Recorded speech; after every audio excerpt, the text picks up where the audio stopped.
like Nicholas Kristof, you know. All right. I mean, I won't attack him personally. I'll just attack his information. Let's do that. And what we need is to have a room with like 500 people in it, and get the word out, and ethical culture. Yeah, something that's wheelchair accessible. You can't. But anyway, let's do that and get some people out there, and get some media coverage, and put some pressure on Democracy Now! And Pacifica to get this out there. So please, everybody, leave your name, your email address, and phone number if you can, and we'll work on this and get it done, and maybe raise a little money for Keith at the event for his movie.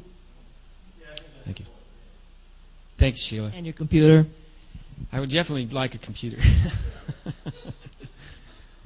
Hey, I want to ask you, I understand the history of US because it's such a big empire, you know, what's the role in Africa, and Belgium, because Belgium has the colonial history, but can you talk about a little bit about Israel, since how can they expand their financially, you know, their interest behind the Middle East and their massacres there, how can they go all the way to Africa? Well, Israel was definitely built on the diamonds out of Congo, and if you don't believe that, look at the book Glitter and Greed. There's plenty of books out there that talk about the diamond growth in Israel and how it was built out of blood diamonds, basically. So your question is, I'm sorry, I just made that statement and I forgot. What was your question? Israel's connection to Africa. Israel's got very deep connection to the Congo at this moment, but also Angola. There's a guy named, what's that diamond guy that was protested in New York? Not so, what? Lev Leviev, yeah. He was protested here in New York. Same thing could be done again and against Maurice Templespan, but the big problem right now is this guy Dan Gertler. Gertler's sunk his teeth into all these other interests, and he's combating other corporations. Israel's combating American corporations on some level, and that's provoking fighting on the ground under Lake Albert, for example. Gertler has recently gotten into the oil. But the diamonds and Gertler's companies tie into Moshe Schnitzer and Shmuel Schnitzer, the two people who founded the diamond bourse in Tel Aviv. And so it goes very, very deep into Israel's connections there. And we're talking about guys that, you know, regularly spend time with the power structure in Israel, the prime minister. And I can't remember the names, but in the article that I wrote about Dan Gertler, just search on Dan Gertler and Keith Harmon Snow, and you'll find this article which lays out all these details about Gertler's connection to these powerful guys in Israel, and his connections to establishing his power base in diamonds first in the Congo, and how he did that, and its connections to the arms rackets, etc., etc. But Israel's ties go very, very deep. They supported Idi Amin coming to power. They supported the overthrow of Rwanda through this guy, David Kimchi, and other Mossad agents. Mossad had connections to, for example, Burkina Faso is the Mossad base of operations in Africa. Burkina Faso is diamonds. We're talking about why Thomas Sankara. By the way, I mentioned Gandhi, but I would quote Thomas Sankara, but I don't think anybody knows him. How many people knows Thomas Sankara? Well, that's pretty good. All the African guys or African American guys know him. That's anyway, Thomas, or Asian Americans, sure. Sorry, I don't mean to offend anyone. Anybody who understands liberation. No, it's just not known who Thomas Sankara was. But anyway, Israel's base of operation and control has been Burkina Faso, which means diamonds in Sierra Leone, diamonds in Angola, diamonds in Congo. Now Rwanda is serving Israel very directly. Sudan and Darfur have very deep ties to the Israeli situation. Well, the Israeli situation in Darfur is quite deep. Israel wants the uranium in Darfur. I mentioned that oil concession, but I didn't even get to the image that I wanted to show you about Coca-Cola, because I mentioned Coca-Cola. But I got to mention this because it's important. Darfur is about Coke, because Coke gets gum arabic, and Unilever gets gum arabic from Darfur, the best gum arabic in the world, and it's used for, and it's the most gum arabic produced in the world out of Darfur. Gum arabic. It's used to bind Coca-Cola together. It's used to bind ice cream together and bind food products together. Don't eat Ben and Jerry's ice cream. Anyway, Yeah, they were. They started small, but anybody who starts small and gets big sells out, and that's what they did to Unilever. And they don't care anymore, but that's not fair. Anyway, the question is, Israel's ties all over Africa. I did a 3-part series with Press TV out of London, where they had this panel of people come in, and 2 of them were Israeli. One was an Israeli official, one was a middle-of-the-road kind of guy, and then there was me who did it by video.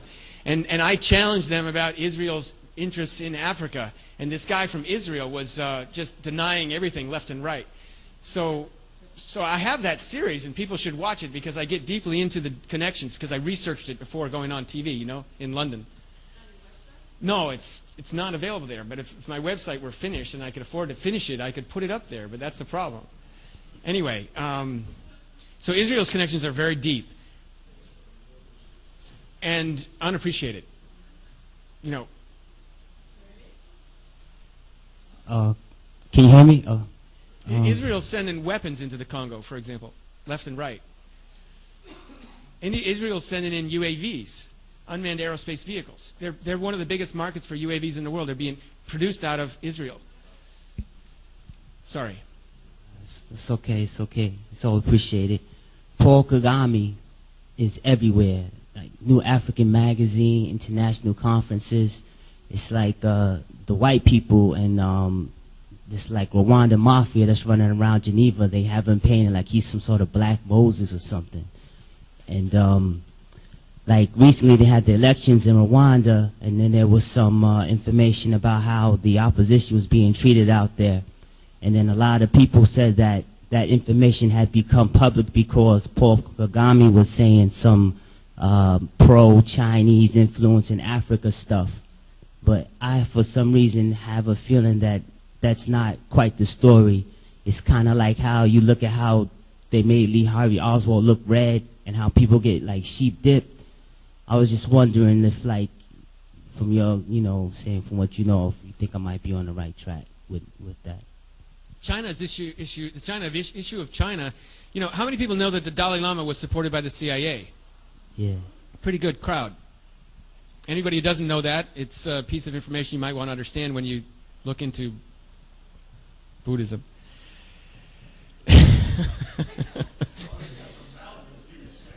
I'm sorry. Om Mani Padme Hum.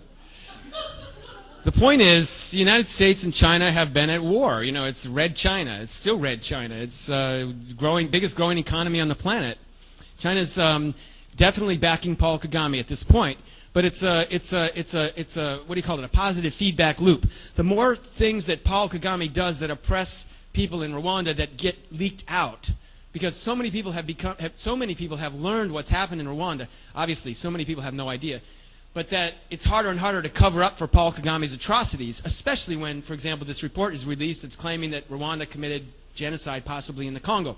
So as the U.S. starts to say to itself, well, we got to get rid of this guy Kagame, he's fucking up our show in Rwanda, meaning AFRICOM's all over Rwanda, and we don't want the world to figure out what that's about. We don't want the world to see that Andrew Young from Atlanta has just built a big mansion on one of the lakes in Rwanda.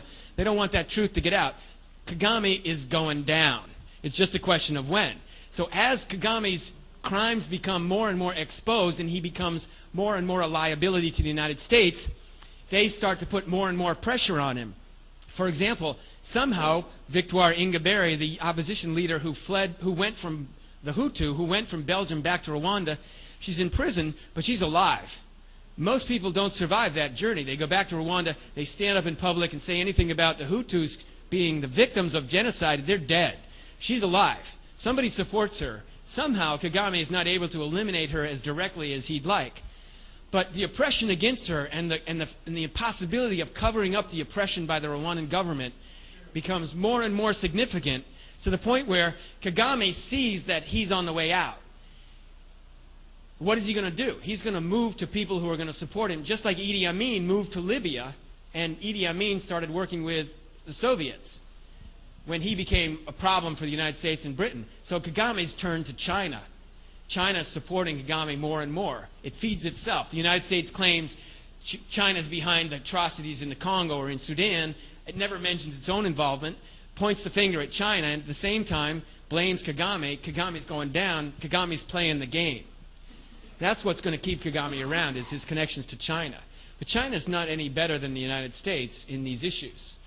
They're certainly not any worse than the United States. So the idea that the Chinese are any worse than us with respect to Tibet is bullshit. Because you have to understand what happened in Tibet and what happened with the Dalai Lama and the arms and the U.S. support for that. But it's easy to point the finger at the Chinese, just like it's easy to point the finger at the Islamics, just like it's easy the Muslims, just like it's easy to point the finger at the FDLR and say, because we've all been convinced to think this way about these issues. Question? I'm not boring you yet? Gosh, she's got a question, but she doesn't have the microphone. Oh, yes, she does. I do have a microphone. I don't hear it working. I don't know. He gave me this one. I Hold it up to your mouth a little bit better. Hold it up to your mouth. Speak into the mic? Okay.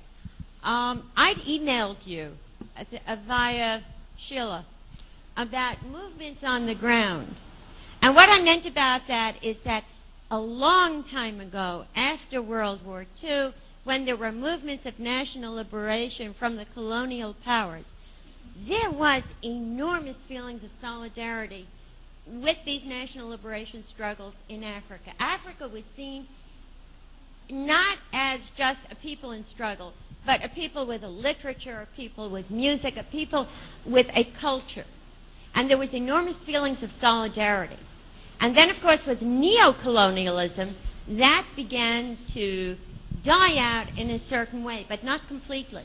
And from your report, which is so enormously documented, all I heard was about some people in a village. What are the movements that we, as movement people here, could be in solidarity with, or is it not formed yet?